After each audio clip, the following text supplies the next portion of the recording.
troisième vin, un pinot noir. On aurait pu le faire en premier. C'est vrai que le rouge, il n'y a pas de raison qu'on le serve forcément après les blancs. Mais en tout cas, c'est un pinot noir du terroir Mulforst, du lieu-dit Mulforst, en 2019. Et c'est pour moi un vin qui me passionne. C'est déjà un cépage qui me passionne. Pour moi, le pinot noir, c'est à mon sens le plus grand cépage rouge du monde. Même si je ne suis pas du tout objectif, j'aime aussi beaucoup le Nebbiolo au passage, mais toujours est-il que ce pinot noir sur le Mulforst me donne beaucoup à travailler et à réfléchir, puisque comme souvent quand on est passionné par quelque chose, ben, ça tourne en boucle dans la tête. Donc 2019 millésime classique, assez chaud quand même. Et maintenant le classique ça veut dire le chaud hein, en Alsace, mais pas brûlant. Et ce que j'aime beaucoup dans le pinot noir, c'est la délicatesse et la finesse. Donc on s'est déjà brûlé les ailes quelques fois avant de manger des raisins un peu trop mûrs, un peu confits ou un peu figués. C'est quelque chose qui chez nous normalement ne devrait plus se reproduire, parce que simplement j'aime quand le fruit est pur et très net et très délicat. Donc derrière on a une vinification classique, égrappée à 100%, macérée gentiment avec très peu d'extraction, sur une durée assez longue par contre, et puis un élevage classique également en barrique bourguignonne. Voilà, rien de plus, rien de moins. On n'a rien réinventé, hein. Les Bourguignons ils ont fait le boulot il y a très longtemps, donc il n'y a pas besoin de se... Je pense qu'en matière de pinot noir, il n'y a pas forcément besoin de chercher midi à 14h. Si on a des beaux raisins, normalement le vin derrière, il doit suivre. Oui, bien sûr. Ouais.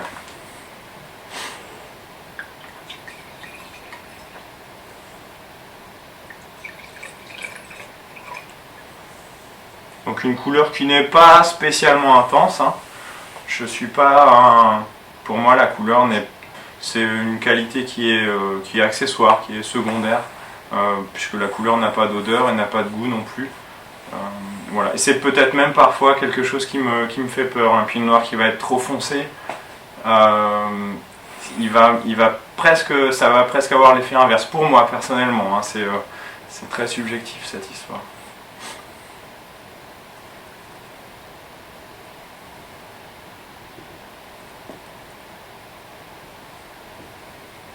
Donc un élevage en fût avec des barriques neuves.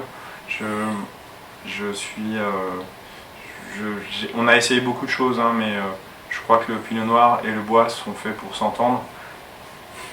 Et là encore, je vais me répéter, mais on n'a rien inventé. Hein, c'est comme ça, et je pense que ça le restera encore pendant de nombreuses années.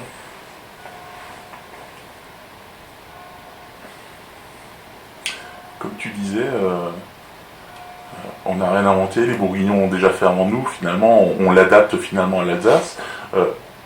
Quelle serait à ce moment-là la patte Jérôme Madère sur ce pinot noir? Alors c'est une très bonne question, et c'est très important puisque la copie n'égale jamais le modèle, et donc ce serait intéressant de développer ça, de tracer sa propre route. Moi j'en suis pas encore là, hein. Très, très humblement. On cherche toujours, même si on a réussi à resserrer doucement le champ des possibles en matière de pinot noir. On s'est rendu compte que le mieux était l'ennemi du bien. Vendanger plus mûr, c'était pas forcément meilleur. Mettre plus de bois, c'était certainement pas meilleur. Macérer plus longtemps, c'était pas meilleur non plus. Et surtout, extraire plus, c'était pas meilleur, en tout cas pour moi. Donc je dirais que peut-être par rapport à ce qu'on peut goûter dans le paysage alsacien ces derniers temps, puisque ça n'a échappé à personne, les pinots noirs deviennent des vins très sérieux en Alsace. Je crois qu'on a notre style qui commence à s'affirmer dans le côté plus fin, peut-être un peu plus léger aussi, en comparaison avec les pinots noirs qui sont issus de terroirs très chauds, qui vont afficher des degrés d'alcool importants. Moi j'aime conserver ce côté très digeste, qui peut parfois faire penser que le vin est peut-être un peu trop modeste, un peu trop manque d'ambition, mais je pense que la finesse, c'est ce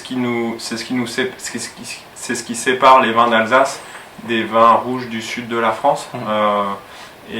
Si on joue pas à la carte de la finesse en Alsace, j'ai peur qu'on perde un peu ce qui pourrait être notre force en comparaison des vignobles plus sudistes. On a encore la chance de pouvoir proposer des vins rouges terriblement fins et délicats. Et je crois que ce serait une erreur d'en faire des bêtes, des monstres de puissance.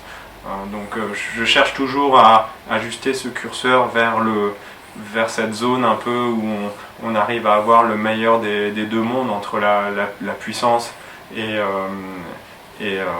la longueur en bouche, et aussi ce petit fil délicat, fin, avec une belle fraîcheur. On a un toucher de bouche qui est quand même... C'est très surprenant, mais je dirais presque soyeux, quoi. Ouais. C'est assez surprenant parce que des fois on s'attend quand même à quelque chose d'un peu plus charpenté, d'un peu... On l'a, hein, on va pas se mentir, mais on a d'abord un petit côté soyeux et ensuite une remontée vers... Ouais. Mais je crois que c'est ça, ouais. On cherche pas, on extrait très peu, hein, globalement. On fait un pigeage sur les 2 semaines de macération, on pige une fois et on fait 5 ou 6 remontages très légers. Donc c'est plus de l'infusion, certains diraient que c'est de l'infusion. Je sais pas si le terme convient, mais encore une fois, on a déjà tout essayé. Ça fait des années qu'on fait du pinot noir sur ce lieu-dit-là, qui est un beau terroir calcaire, assez chaud comparativement à notre grand cru Rosacer. Et à chaque fois qu'on vendangeait un peu plus tard ou qu'on extrayait un peu plus, le vin se montrait plus intense, plus généreux, mais finalement la bouteille se vidait moins vite. Et on avait à la fin toujours un petit quelque chose qui accrochait, un petit manque de finesse, un petit manque d'élégance ou de classe, chacun l'appellera comme il le souhaite, et depuis qu'on en fait moins, je trouve que ça se passe mieux. J'espère que ça vieillira bien sur les quelques millésimes en arrière, ça fonctionne bien aussi, comme quoi on n'a pas besoin de faire plein de choses pour que le vin traverse le temps. Mais voilà, on en est là aujourd'hui. Je ne sais pas où on sera les prochaines années. Mais... On va parler un petit peu du terroir du Mulforst. Est-ce qu'on peut dire que finalement c'est un terroir qui est presque plus exigeant que le Rosacer?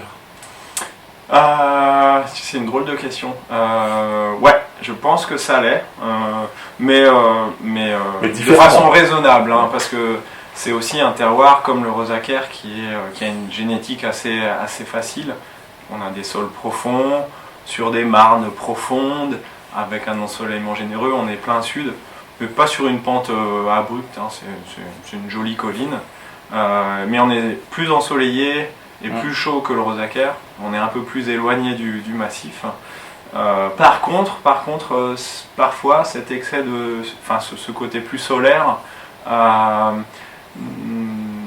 engendre quelques petits problèmes de grillure ou d'échaudage sur les raisins. On peut aussi même avoir des problèmes de stress hydrique par-ci par-là, ce qu'on ne rencontre quasiment pas sur le Rosacer, alors que le sol est profond, hein, sur le Mulforst, mais cette lourdeur d'argile fait que le système racinaire se développe très lentement. Et donc les vieilles vignes sont d'une robustesse à toute épreuve, mais les jeunes vignes finalement conservent ce côté jeune et instable assez longtemps, parce que les racines se développent lentement. Donc la jeune vigne, elle va rester jeune au moins 20 ans avant de se comporter comme une vieille vigne. Sur le Rosacer, l'enracinement se fait beaucoup plus rapidement, et on a vraiment une vigne très très régulière et très qualitative sur un temps plus court, par exemple. Donc le Mulforst est un peu plus exigeant. Après, l'argile pose des problèmes pour le travail du sol, surtout quand on est en bio. Donc c'est des sols qui ressuient pas très bien, qui collent ou qui durcissent. Donc c'est tout un apprentissage. Voilà. Mais ça se fait assez bien, quoi. Ils sont plus sensibles à la craquelure et ainsi de suite. Ouais. Il y a des fentes de retrait, il y a parfois Donc tout ça fait qu'on peut abîmer aussi le matériel. Hein. Les anciens disaient, enfin quand on laboure au cheval, on ressent mieux tout ça. Maintenant avec les puissants tracteurs qu'on utilise, on a perdu peut-être cette sensibilité qu'il faut qu'on réapprenne, il faut qu'on observe un peu mieux. Mais ça se fait, on y arrive. Eh bien, écoute, merci Jérôme pour ton accueil. Merci d'être venu.